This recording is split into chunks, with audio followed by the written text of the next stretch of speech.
We hope you are back here and joining for our final session of the day of the workshop. And in this session, we'd like to discuss ways to we're going to discuss ways to use the health data and evidence to inform policy and regulatory action. We'll start with a primer on the various approaches used in estimating health impacts by Dr. Mudu, and then move to a panel discussion with a regional group of experts to discuss their perspectives on how we can best apply the health impact information in policy making. So we have an expert group of panelists, I think on the next slide. And then to lead this session, it is my honor to introduce the session chair, Michal Krzyzanowski, who is an environmental epidemiologist holding an honorary position of visiting professor at the Environment Research Group at the School of Public Health of the Imperial College of London. Dr. Krzyzanowski is active and as an expert consultant for WHO, UN Environment, and other organizations, and a member of the HEI Global Health Oversight Committee. And until 2012, he was the head of WHO European Center for Environment and Health. He is also a close advisor to the HEI Southeast European project. Thank you very much, Dr. Krzyzanowski, and the floor is yours. Hello, good afternoon. I hope you can hear me. It's my pleasure to It's my pleasure to chair this session. We enjoy a unique situation in this workshop, in this interesting workshop, that we have all time allotted to it in the program.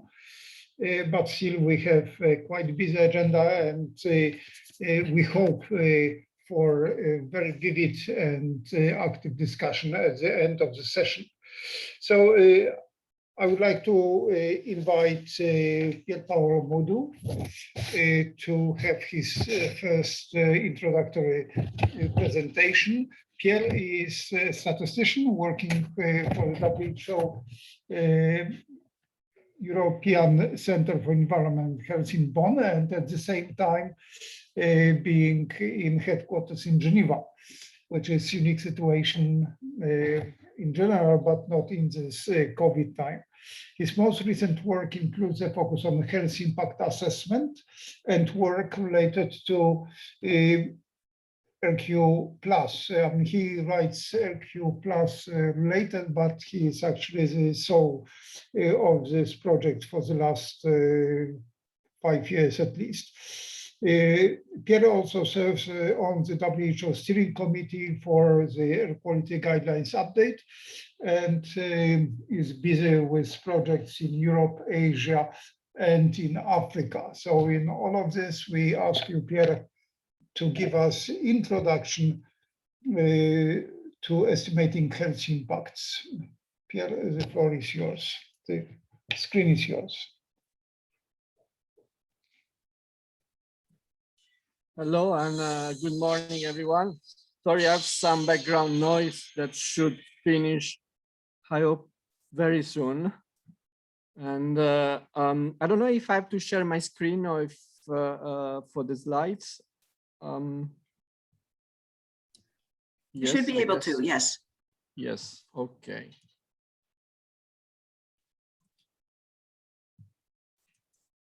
Can you see the screen? We do, yes, thank you. So it's a full screen presentation. Yes, very well. Okay, so my presentation is quite simple. I will go for 15 minutes on some activities that we have done as WHO in the West Balkans, and my work is related to the work of Dorota. She's the manager of the air quality program, the Living and Working Environment program. So this is a work that has been going for a few years, and it's good, I think, to have a slide just to recap some of the activities. And I think that something quite interesting would be to have an idea of the tools that are available for the health impact assessment of air pollution. And then I will give a very short introduction to LQ+.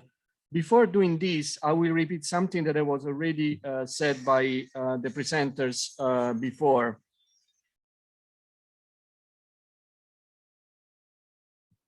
So air pollution is the main environmental risk factor, and this is just not a rhetorical kind of introduction to the problem. There is the fact that if you consider all the deaths yearly in the world, you have that between 10 and 15% are attributable to air pollution. So that's a very high percentage. And then if you go to the non-communicable diseases, you see that air pollution is at the same level of tobacco. Now the estimates that were produced in the last few years, they gave very similar results for the attributable fraction of diseases that are related to some different risk. And if you see the screen that I'm showing you, you see how air pollution is quite strong in the effects of cardiovascular diseases. This was already said by other people.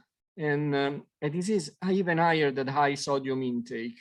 I think there is no denial, I would say, from a scientific point of view, and then from a social point of view, that air pollution should be addressed with a very complete set of interventions, of methods and policies. That's why I would say that it's easy to justify the fact that we need to have a health risk assessment in force and implemented in different places. So why we need health risk assessment? The situation that we have described, and also the people that have just presented before me, have shown very well how high are the levels of PM in some countries. Before there were, for Bulgaria, there were levels of 70, if I'm not wrong, for PM10. That is very, very high levels. And then for Serbia, there were the same concerns. But in all the Western Balkans countries, there are problems with air pollution. So we have to move and to start thinking how we build scenarios, how we can track interventions, how we can have targets that are related also to improvements in the for the public health. So health risk assessment is the tool, is the idea that we have to use to implement this kind of approach against air pollution. So we have to estimate the health impacts of air pollution with different scenarios, with different objectives. And these are fundamental, I would say, for decision making. At the beginning, there was a slide about the role of communication. And obviously, this is something that is not in my presentation, but it's something very important. But producing reliable estimates, I think, is one of the point. The other point is that the health sector needs to be part of the discussion in a much more, I would say, aggressive, if you just allow me, a way. Now, I mean, there was also the examples given before that people in public health are much more proactive and are much more concerned about the effects of air pollution. And this is something that WHO has always been strengthening and fostering and supporting. And that's why we have also worked on tools. Michal was mentioning RQ Plus, and I will go to RQ Plus very soon. So the idea is that the public health sector and the people working in environmental health should have tools that are able to give them estimates, to give them the capacity to operate with data that are needed for health impact assessment and health risk assessment. The activities that we have run in the West Balkans are many. I've just here summarized some of the most recent work done, and we have participated to workshops and trainings in all Western Balkans. And we have also produced reports from the activities that we have covered in the last few years. So we have worked in Kosovo, in Serbia, in North Macedonia, and then also the West Balkan countries were covered by different discussions, and the chair of this session is very well positioned to give you an idea of the work done, because he has coordinated by UNEP, and is responsible for the Michal Krzyzanowski is responsible for a report on air pollution and human health for the Western Balkans countries. I've been working with colleagues in Serbia just to provide an example of the application of RQ+, and also an example of the discussions that are related to the different way to produce estimates. I will go to this very soon in another slide. But what is important, I think, is that in order to think about policies, in order to think so politically, in order to think about how to move from air pollution to taking decisions, it is important to consider tools. And here I will go very quickly. I have listed for you, and this will be in my slides, I would say this is an exhaustive list of tools that I have seen, but obviously there are many available. So this is in alphabetical order. I've put what I found that is used by people working in air pollution. And this is, as I told you, not exhaustive. And the WHO in 2014 made a very interesting publication on health risk assessment of air pollution, where there is also an analysis of the tools at that time. But what is important, I would say, to see is that you have to consider the tools that have longer history, or I mean, at least that have been, there is an institution or there are a group of people that are taking care of them. So they adapt them, they take care of the question from users, and there are not many. So in the 2014 review published by the WHO office, there were a list of 10, if I'm not wrong, or a little bit more. And among them, there is BenMap that is produced by the US EPA, and there is RQ Plus that is produced by WHO. WHO has a quite specific policy on tools that is similar to also to other organizations, in order not to provide tools that are commercial products, but to have something that is simple and transparent, and that can be used by people with a simple user-friendly interfaces. And then the idea is that this is RQ Plus that I'm going to discuss very briefly now. It's part of a family of tools that has been developed, in particular from the World Health Organization European Office for Environment and Health that is in Bonn, like HEAT, for example, for walking and cycling, and then other also work that we are doing for climate change with the Carbon Age. So the idea is to have some tools that introduce you to the main calculations, and they also have for you the linkages and the relations to what's happening, and to the glossary, to the keywords, to the main references. So these tools can be used also for educational and training purposes. The other point is that in the tools that we have developed so far, we try to have some parameters and some already preloaded data. So the users are able to use the software at the beginning without not finding themselves in front of just a blank screen. And a lot of work has been done in the past years in all the tools that we have on the help functions, and this has been quite successful, in the sense that, for example, RQ Plus is used in 100 different countries, and we have now just a community of people that are using it that is quite huge. And I was mentioning before BenMap, and a question that we got for many years was if we were producing different results from BenMap. But we are coordinated with the people that are producing BenMap, and at the end we managed a year ago to publish in Atmosphere a paper where we took the same data set, we analyzed with RQ Plus and BenMap, and we produced basically the same results. So we took all the different parameters that are relevant for the calculation of health impacts, and we went one by one and checked what's different in the two software, and then what happened when we apply the different tools to the same data set. And the results were quite good, because we basically provide the same results. But BandMap is more sophisticated. Like it works, for example, with GIS, and there is, for uncertainty, they have a very good calculation algorithms there. So I have, maybe this slide is one of the most important one for my presentation before going to the closure, where I will just introduce RQ Plus quickly.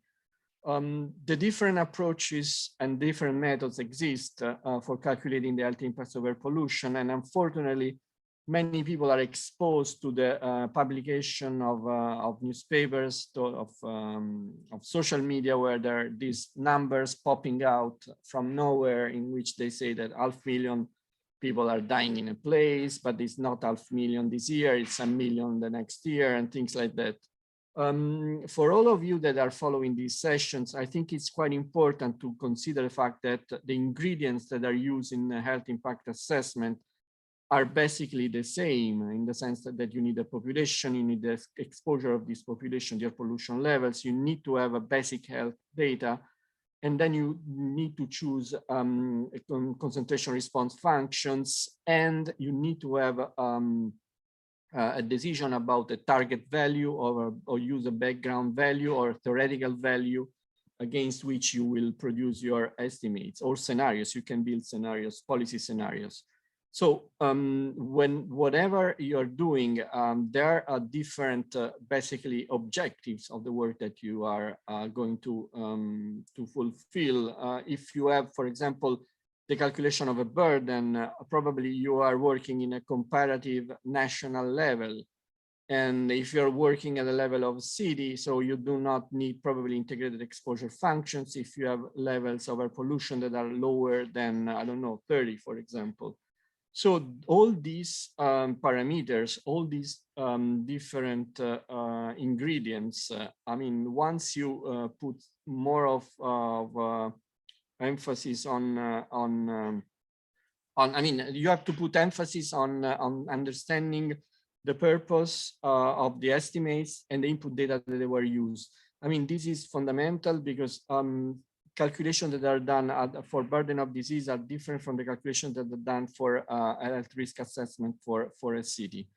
And I am just now about to close my presentation, and I'm open to questions. RQ Plus is a tool where we have tried to put all the main features that are related to the health impact assessment, health risk assessment of air pollution.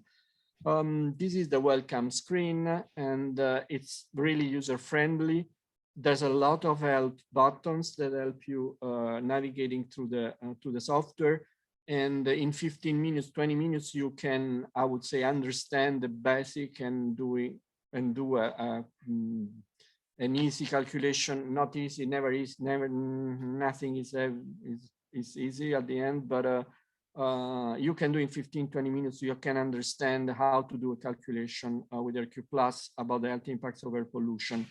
And RQ Plus, now we have a 4 languages edition. So it's in English, in French, in German, and in Russian. And we have produced also manuals for all the editions. I think the German manuals are the only one missing online, but you can find all this documentation online. I can stop here. I think I gave you just an overview of activities that WHO Euro, and in particular the Environment and Health Center in Bonn is doing, that are relevant for this workshop and session. Thank you very much. Thank you, Pierre, for this brief but succinct presentation. We have a few minutes to ask questions. I don't see questions related to your presentation in the questions and answers, but perhaps one question I would ask you in relation to health impact assessment activities is your experience in application of results of health impact assessment to actual guiding policies. Have you seen or can you give an example where it was actually an important part of the policy process and when it was applied and, let's say, consumed to produce policies?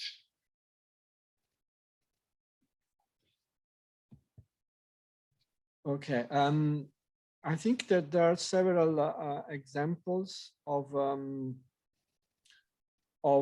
the use of health impact assessment to change policies. At least I mean, as WHO, we have participated to several work in cities in particular. So I can mention also examples at the national level, but in cities, probably is I would say the best examples where the discussions on the use of on building scenarios can change policies. And I can give you a lot of examples. I mean, in Europe, there are several, and I don't want to probably point to good or examples more than other, but I am available for giving examples where, I mean, in the Netherlands, in Germany, in France, in Switzerland, in England, in Sweden, and Spain, in Italy, there are examples of discussions based on the results of the application of health impact assessment over pollution. And let me finish on this, that I'm citing and I'm making reference to cities because, you know, the trend in the last 20 years has been to kind of giving more power to mayors and at the local level. And in the last 20 years, there has been also an increase of, you know, tribunal cases and people suing the administration based on the results of health impact assessment. And I can give you also, I know cases also on this. So the use of these tools of health impact assessment, I think is very strong for raising awareness and to make policy change, and also for involving a lot of different stakeholders. I gave a generic kind of answer, but I can be more precise if you want, Michal. Yeah, thank you. Well, it's always difficult when there are plenty of examples, but you are right. There are plenty. I would say the global assessment is one example which I think turned attention from the global burden of disease study and WHO estimates. It actually, those big numbers turned the attention of policymakers from a generic issue of air pollution to the issue of air pollution as a health issue. The numbers on both on global level, but then coming down to country level. We also have another question, more technical one. Can you elaborate on the data needs required for analysis of health impact using RQ and other methods? What type of air quality and health data are needed? Well, that's an easy question in the sense that you have 4 ingredients that are always there. So you need the population that you are, I mean, you need to set up the boundary of your study. So it's a country, it's a region, it's a city, it's 3 neighborhoods. Once that you are there, you need to have the air pollution levels. That is your proxy for the exposure of the population. And the air pollution levels, usually for long-term impact assessment, that is the most important impact that you can calculate, are yearly, so are average. It can be yearly, can be 3 years average, can be 4 years average. These are based, their concentration response functions are based on long-term assessment of the impact of air pollution based on this long-term data. If you're working with short-term, you need daily data for a year, for example. So first ingredient is air pollution data, the population that is exposed to these levels of air pollution. Third ingredient is to know how many people are suffering for some diseases or the total mortality, natural mortality of the population. And then you have to decide which risk use, but then usually the risks are given by the literature, by the epidemiological studies. You don't have to invent your study. Once you have this, the only thing missing is a counterfactual, that is a limit that you want to reach or that you consider your target or something that is relevant for the changes that you want to have in air pollution in the place? I hope this very quick answer was. Yeah, I think this health impact assessment in 2 minutes lecture. It's like in a nutshell. What is important to emphasize is that, as Pierre said, you need various kinds of data. Usually, those data are not available in one institution. So the process of health impact assessment is by itself an integration process, because you have to involve various people from various sectors in the analysis. And I think by itself it is important activity. This might be a start, an initiation of collaboration of health and environment sectors to work together and then to implement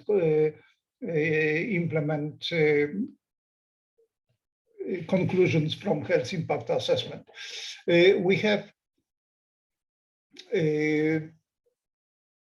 confirmation from Sylvia Medina, who has been one of the leaders and precursors of health impact assessments in Europe, at least, and certainly in France, but also in Europe with AFECOM project implemented almost two decades ago.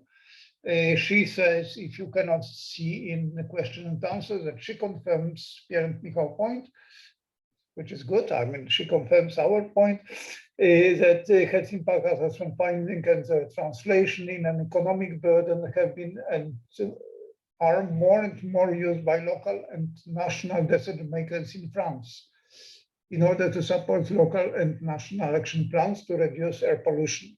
This is an important comment, because the health impact assessment procedure is a beginning of economic assessment, and is the basis of economic assessment. And indeed, in some countries it is done. Softwares like AirQ are not implementing it now, but it is in the plans to have this economic model. BenMap, I guess, for BenMap it is easy, because most of BenMap analysis are done on national in US, in United States, and economic links are easy there. So with this, I want to thank Pierre very much for his presentation and impact, and also Sylvia for additional comment on this. Thank you very much, Pierre.